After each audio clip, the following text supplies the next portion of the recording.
அனைத்து ஆசிரியர் நண்பர்கள் அனைவருக்கும் வணக்கம். இன்றைக்கு இரண்டாவது வீடியோ, அதாவது 6ஆம் வகுப்பு முதல் பருவத்தில் இரண்டாவது வீடியோ தமிழில் பார்க்க போகிறோம்.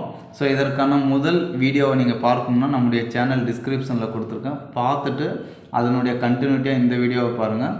இந்த வீடியோவை பார்த்து முடித்தோடனே நம்முடைய சேனலில் இதற்கான பிடிஎஃப்கான லிங்க் கொடுத்துருக்கேன். ஸோ அதை ஓப்பன் பண்ணி நீங்கள் டவுன்லோட் பண்ணிக்கலாம். ஓகேங்களா? ஸோ இப்போ நம்ம சேனலில் சப்ஸ்கிரைப் பண்ணலை, நம்மளுடைய வாட்ஸ்அப் குரூப் சேனலில் இன்னும் சேரலை அப்படின்னா அதற்கான லிங்க்கும் டிஸ்கிரிப்ஷனில் இருக்குது, பார்த்துக்கோங்க. இப்போ பாருங்கள், என்னன்னு பார்க்கலாம். மனிதன் இல்லாத உலகில் பறவைகள் வாழ முடியும், பறவைகள் இல்லாத உலகில் மனிதன் வாழ முடியாது. சரிங்களா? இப்போ நாம் இல்லைனாலும் பறவைகள் வாழும், ஆனால் பறவைகள் இல்லாமல் நம்மளால் வாழ முடியாது அப்படின்னு சொன்னது யார்? சலீம் அலி. ஓகேங்களா? ஸோ இவர் இந்தியாவினுடைய பறவை மனிதர் அப்படின்னு சொல்கிறாங்க. இந்தியாவின் பறவை மனிதர் டாக்டர் சலீம் அலி சொல்கிறாங்க. ஸோ இவர் எழுதின வரலாற்று நூலுக்கான பெயர் சிட்டுக்குருவியின் வீழ்ச்சி, தி ஃபால் ஆஃப் எ ஸ்பேரோ, சிட்டுக்குருவியின் வீழ்ச்சி. ஓகேங்களா?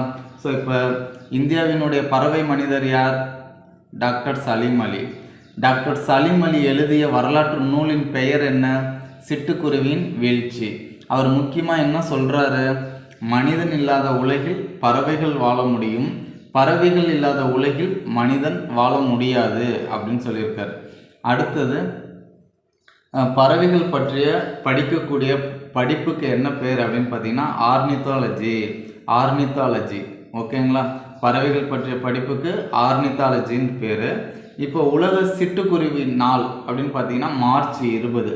உலக சிட்டுக்குருவி நாள் மார்ச் 20. ஓகேங்களா?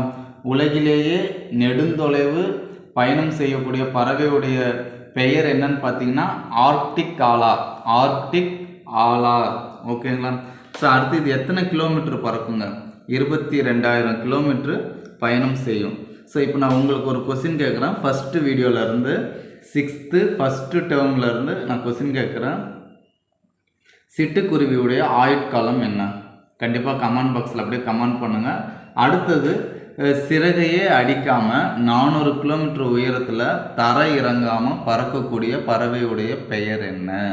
ஸோ இந்த 2 கொஸ்டினுக்கு ஆன்சர் தெரிஞ்சால் கண்டிப்பாக கமெண்ட் பாக்ஸில் கமெண்ட் பண்ணுங்கள். அடுத்தது பார்க்கலாம். கிழவனும் கடலும் அப்படின்ற ஒரு ஆங்கில புதினம் கொடுத்துருக்காங்க. இது பார்த்திங்கன்னா 1954 இந்த ஆங்கில புதினத்துக்காக நோபல் பரிசு பெற்றிருக்கார். யாருன்னு பார்த்தீங்கன்னா Ernest Hemingway. Ernest Hemingway, the old man and the sea. கிழவனும் கடலும் இது ஆங்கில புதினம். இந்த ஆங்கில புதினத்துக்காக எர்னஸ்ட் ஹெமிங்வே 1954 நோபல் பரிசு பெற்றிருக்கார். ஓகேங்களா? ஸோ இதில் பார்த்தீங்க அப்படின்னா இது என்ன பேஸ் பண்ணியிருக்கு இந்த கதை அப்படின்னு பார்த்தீங்கன்னா இயற்கைக்கும் மனிதனுக்கும் இடையே நடக்கும் ஒரு போராட்டத்தை பேஸ் பண்ணி தான் இந்த கதை எழுதியிருக்காங்க. இந்த கதையுடைய நாயகன் சாண்டியாகோ. இந்த கதையினுடைய நாயகன் யார்? சாண்டியாகோ. இவர் வயது முதிர்ந்த மீனவர். ஓகேங்களா? அடுத்தது, எழுத்துக்கள் இலக்கணம் பார்க்கலாம். எழுத்துக்கள் 2 வகைப்படும். முதல் எழுத்து சார்பெழுத்துன்னு சொல்லுவோம். முதல் எழுத்து அப்படின்னு பார்த்தீங்கன்னா உயிரெழுத்து 12ம் மெய்யெழுத்து 18, மொத்தம் 30 எழுத்தும் முதல் எழுத்து அப்படின்னு சொல்கிறோம். அப்போ சார்பெழுத்து பார்த்தீங்கன்னா எத்தனை வகைப்படும்? 10 வகைப்படும். ஸோ இது வரிசையாக ஞாபகம் வச்சுக்கோங்க. உயிர்மை, ஆயுதம், உயிரிழபடை, ஒற்றலபடை, குற்றிய லுகரம், குற்றிய லிகரம், ஐகார குறுக்கம், ஔகார குறுக்கம், ஆயுத குறுக்கம், மகர குறுக்கம் என 10 வகைப்படும். ஸோ இந்த 10ஐயும் நீங்கள் கரெக்டாக ஞாபகம் வச்சுக்கோங்க. அடுத்தது, திருவள்ளுவருக்கு வான்புகழ் வள்ளுவர், தெய்வ புலவர், பொய்யில் புலவர் என பல சிறப்பு பெயர்கள் உண்டு. ஓகேங்களா? ஸோ இந்த திருக்குறள் 14 கீழ்கணக்கு நூல்களில் ஒன்று. திருக்குறள் என்னதுங்க? 14 கீழ்கணக்கு நூல்களில் ஒன்று. திருக்குறள் எத்தனை இயலை கொன்றது? மொத்தம் 3 பிரிவுகளை உடையது. அறத்துப்பால், பொருட்பால், இன்பத்துப்பால் அப்படின்ட்டு. ஸோ இப்போ 133 அதிகாரமும் ஒவ்வொரு அதிகாரத்திற்கும் 10 பாடல்கள் வீதம் 1330 பாடல்களை உடையது தான் திருக்குறள். திருக்குறளை என்னன்னு சொல்லுவோம்? உலக பொதுமறை, வாயுரை வாழ்த்து, அப்போ இப்படின்னு சில சிறப்பு பெயர்களும் திருக்குறளுக்கு உண்டு. ஓகேங்களா? அடுத்தது சீரா புராணத்திற்கு உரை எழுதியது யாருன்னு பார்த்தீங்கன்னா செய்கு தம்பி பாவலர். இந்த செய்கு தம்பி பாவலர் அவர்கள் வந்து கன்னியாகுமரி மாவட்டத்தில் இடலாக்குடின்ற ஊரில் பிறந்திருக்கார். இவர் வந்து ஒரே நேரத்தில் 100 செயல்களை செய்யும் திறனுடையவர். அதனால் இவரை சதாவதானி அப்படின்னு சொல்கிறாங்க. ஓகேங்களா? இப்போ பாருங்கள், இதிலே முக்கியமான கொஸ்டின். சீரா புராணத்திற்கு உரை எழுதியவர் யார்? செய்கு தம்பி பாவலர். சதாவதானி எனும் பட்டம் பெற்றவர் யார்? செய்கு தம்பி பாவலர். ஒரே நேரத்தில் 100 செயல்களை செய்பவர் யார்? சதாவதானி. ஓகேங்களா? இப்போ செய்கு தம்பி பாவலர் பிறந்த ஊர் வந்து இடலாக்குடி, பிறந்த மாவட்டம் எது? கன்னியாகுமரி. ஓகேங்களா? புரியுதுங்களா? அடுத்தது வந்து அவர் வந்து நபிகள் நாயக மான்மிய மஞ்சரி, திருமதினத்து அந்தாதி இந்த நூல்களையும் எழுதியிருக்கார். என்னென்ன நூல் எழுதியிருக்காரு? நபிகள் நாயக மான்மிய மஞ்சரி, திருமதினத்து அந்தாதி. ஓகேங்களா? அடுத்தது பட்டுக்கோட்டை கல்யாண சுந்தரம், அவரை பற்றி பார்க்கலாம். மக்கள் கவிஞர் என்னும் சிறப்பு பெயர் பெற்றவர் தான் பட்டுக்கோட்டை கல்யாண சுந்தரம். மக்கள் கவிஞர் யாருங்க? பட்டுக்கோட்டை கல்யாண சுந்தரம். அடுத்து பெருந்தலைவர், படிக்காத மேதை, கர்ம வீரர், கருப்பு காந்தி, ஏழை பங்காளர், தலைவர்களை உருவாக்குபவர் என பல சிறப்பு பெயர்களை கொண்டவர் காமராசர்.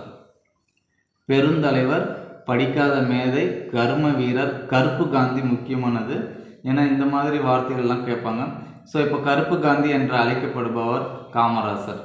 ஏழை பங்காளர், தலைவர்களை உருவாக்குபவர். ஸோ இந்த சிறப்பு பெயர்கள்லாம் யாருக்குங்க? காமராசருக்கு. அடுத்து காமராசரை வந்து என்னன்னு சொல்லுவாங்க? கல்வி கண் திறந்தவர் என யார் குறிப்பிட்டிருக்கா? முதல்ல காமராசரை இப்போ கல்வி கண் திறந்தவர் காமராசர்னு சொல்கிறோம். இதை யாரை சொல்லியிருக்காங்கன்னா தந்தை பெரியார் வந்து காமராசரை சொல்லி பாராட்டியிருக்கார். ஓகேங்களா? ஸோ இப்போ தந்தை பெரியார் தான் காமராசரை கல்வி கண் திறந்தவர் அப்படின்னு சொல்லி பாராட்டியிருக்காரு.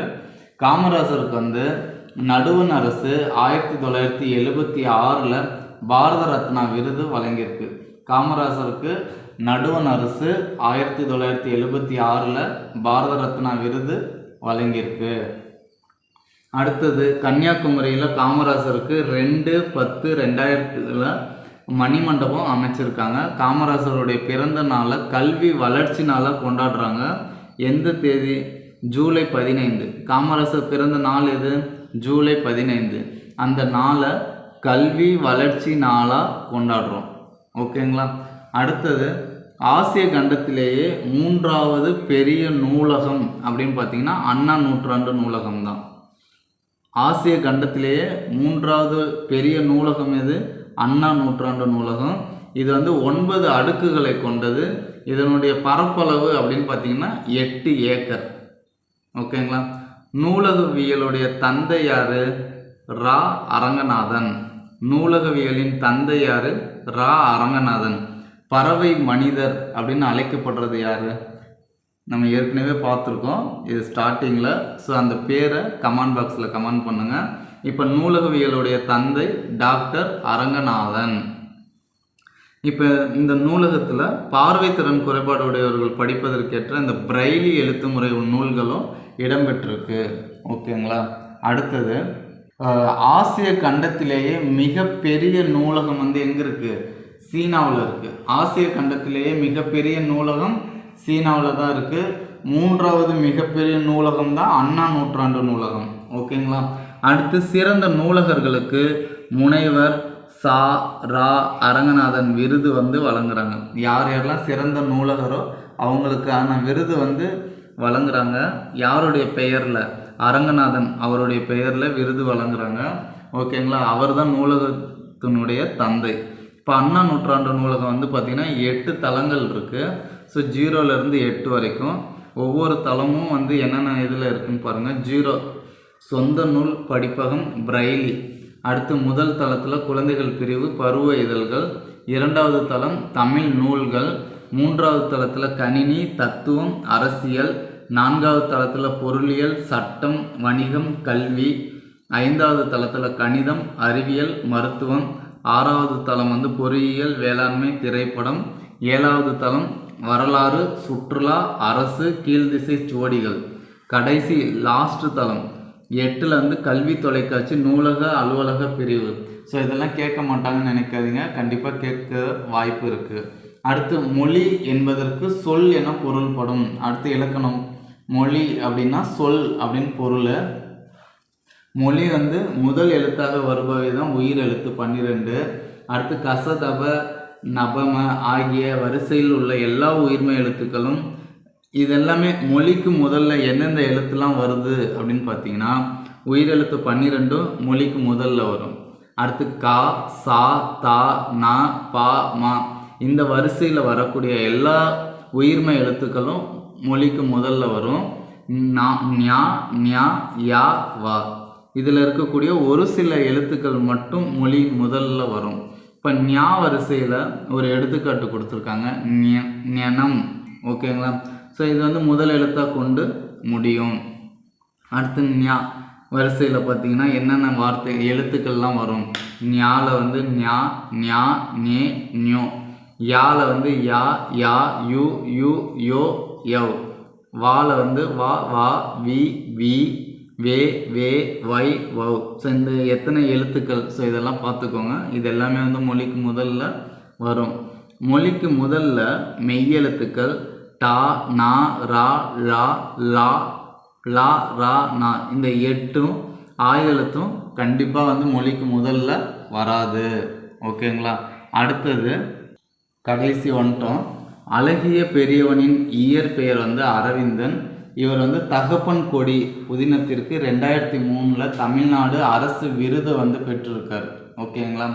யார்? அழகிய பெரியவன் அரவிந்த். அவருடைய இயற்பெயர் அரவிந்தன். 2003 தமிழ்நாடு அரசினுடைய விருதை வந்து வாங்கியிருக்காரு.